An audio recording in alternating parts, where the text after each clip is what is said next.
Objective education पर दोस्तों आपका हार्दिक स्वागत है। आज हम ज्यामिति का अगला भाग 8 समांतर चतुर्भुज के बारे में अध्ययन करेंगे।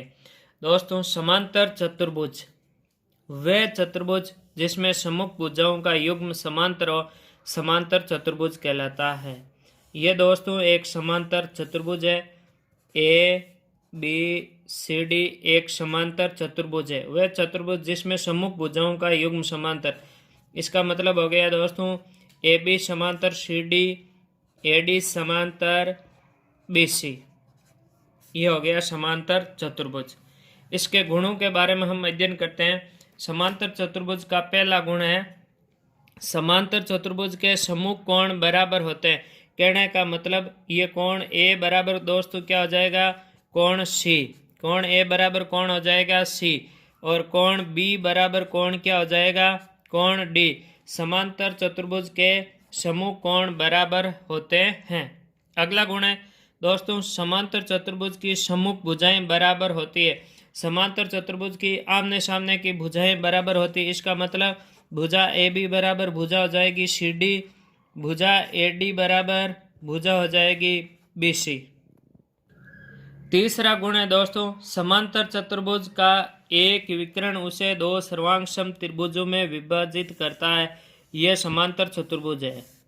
ये ए, ये बी, ये सी, ये डी एक समांतर चतुर्भुज है। ये एस सी हो गया, ये बी डी हो गया। दो विकर्ण खींच सकते हैं।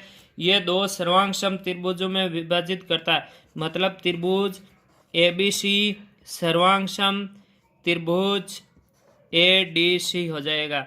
मतलब कहने का मतलब समांतर चतुर्भुज का एक विकर्ण उसे दो सर्वांगसम त्रिभुजों में विभाजित करता है। अगर दो त्रिभुज सर्वांगसम होंगे तो इसका क्षेत्रफल भी क्या होगा, बराबर होगा। और इन दोनों त्रिभुजों के परिमाप भी क्या होंगे, बराबर होंगे दोस्तों। चौथा नियम है समांतर चतुर्भुज के विकर्ण परस्पर समद्वि भाजित करते हैं। ये एक समांतर चतुर्भुज ए बी सी डी समांतर चतुर्भुज के विकर्ण परस्पर क्या करते हैं दोस्तों, समद्वि भाजित करते हैं। ये दो विकर्ण हैं, एक दूसरे को ओ बिंदु पर प्रतिच्छेद करते हैं। परस्पर समद्वि भाजित का मतलब हो गया ए ओ बराबर क्या हो गया दोस्तों, ओ सी। और बी ओ बराबर क्या हो गया, डी ओ। समांतर चतुर्भुज के विकर्ण परस्पर समद्वि भाजित करते हैं। पांचवा है दोस्तों समांतर चतुर्भुज के दो क्रमागत कोणों का योग 180 डिग्री होता है। ये देखो दोस्तों, ये मान लो एक समांतर चतुर्भुज है। ये ए बी सी डी एक समांतर चतुर्भुज है। तो बात है दो क्रमागत यानी दो लगातार कोण। कोण ए प्लस कोण बी का योग क्या हो जाएगा दोस्तों, 180। कोण बी प्लस कोण सी का भी दोस्तों योग क्या हो जाएगा, 180। दो क्रमागत कोणों का योग क्या होता है, 180। कोण सी प्लस कोण डी का भी दोस्तों योग क्या हो जाएगा, 180। कोण डी प्लस कोण ए का भी योग क्या हो जाएगा, 180। कहने का मतलब दो क्रमागत कोणों का योग क्या हो रहा है, 180। अगला है दोस्तों चक्रीय चतुर्भुज। ऐसा चतुर्भुज जिसके चारों शीर्ष वृत्त की परिधि पर स्थित हो चक्रीय चतुर्भुज कहलाता है। ये दोस्तों मान लो ये एक वृत्त है। इस वृत्त में एक चतुर्भुज बनाते हैं हम। ये ए बी सी डी दोस्तों एक चक्रीय चतुर्भुज है जिसके चारों शीर्ष वृत्त की परिधि पर। ऐसा चतुर्भुज जिसके चारों शीर्ष वृत्त की परिधि पर स्थित हो चक्रीय चतुर्भुज कहलाता है। ये ABCD दोस्तों एक चक्रीय चतुर्भुज हो गया। नोट, इसका पहला नियम है दोस्तों चक्रीय चतुर्भुज के सम्मुख कोण संपूरक या इनका योग 180 डिग्री होता है।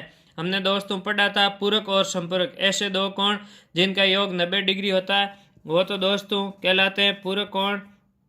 और ऐसे दो कोण जिनका योग 180 डिग्री होता है समपूरक कोण कहलाता है। तो चक्रीय चतुर्भुज के सम्मुख कोण यानी कोण ए और कोण सी का योग दोस्तों क्या हो जाएगा, 180।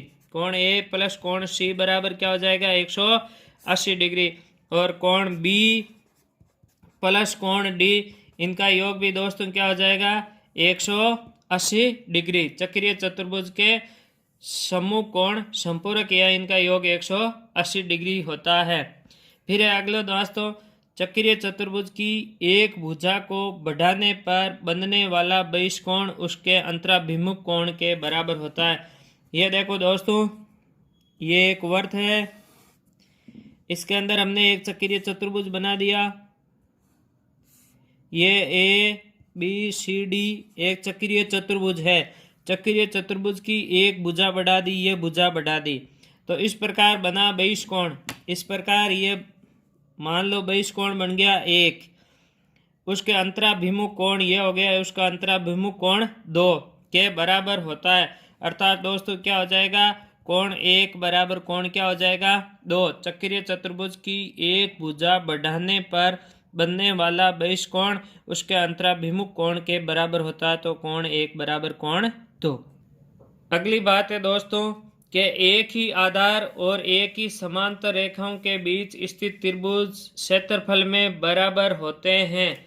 ये बात है दोस्तों, जैसे ये दो समांतर रेखाएं हैं, एक ही आधार और एक ही समांतर रेखाओं के बीच स्थित त्रिभुजों के क्षेत्रफल बराबर होते हैं।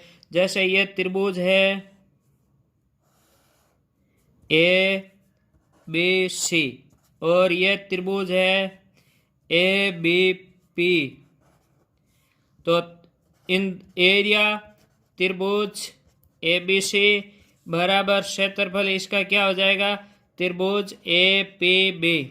ये एक ही आधार है ए बी और ये दोनों ही समांतर रेखाएं हैं, तो कहने का मतलब एक ही आधार और एक ही समांतर रेखाओं के बीच बने त्रिभुजों के क्षेत्रफल दोस्तों क्या होते हैं बराबर होते हैं। यदि त्रिभुज एबीसी का क्षेत्रफल 50 सेमी स्क्वायर है तो दोस्तों एपीबी का भी क्षेत्रफल 50 सेमी स्क्वायर होगा। अगला नियम है दोस्तों, यदि एक त्रिभुज और एक समांतर चतुर्भुज एक ही आधार और एक ही समांतर रेखाओं के बीच स्थित हो तो त्रिभुज का क्षेत्रफल समांतर चतुर्भुज के क्षेत्रफल का आधा होता है। इसको समझते हैं दोस्तों। ये दो समांतर रेखाएं हैं, ये एक समांतर चतुर्भुज है दोस्तों। ये मान लो पी क्यू आर एस एक समांतर चतुर्भुज है और इस आधार पर ही एक त्रिभुज बना है ए पी क्यू, ए दे दो नाम। तो कहने का मतलब यदि एक ही त्रिभुज और एक ही समांतर आधार पर समांतर रेखाओं के बीच स्थित हो तो त्रिभुज का क्षेत्रफल समांतर चतुर्भुज के क्षेत्रफल का क्या होता है। त्रिभुज यहाँ पे दोस्तों ये आधार पी क्यू दोनों का एक ही है, त्रिभुज हो गया A P Q, area A P Q बराबर क्या हो जाएगा दोस्तों समांतर चतुर्भुज का क्या हो गया आधा, समांतर चतुर्भुज हो गया पी क्यू आर एस। तो कहने का मतलब त्रिभुज का क्षेत्रफल समांतर चतुर्भुज के क्षेत्रफल का आधा होता है। यदि एक ही आधार और एक ही समांतर रेखाओं के बीच दो समांतर चतुर्भुज हो तो उनका क्षेत्रफल क्या होता है दोस्तों बराबर होता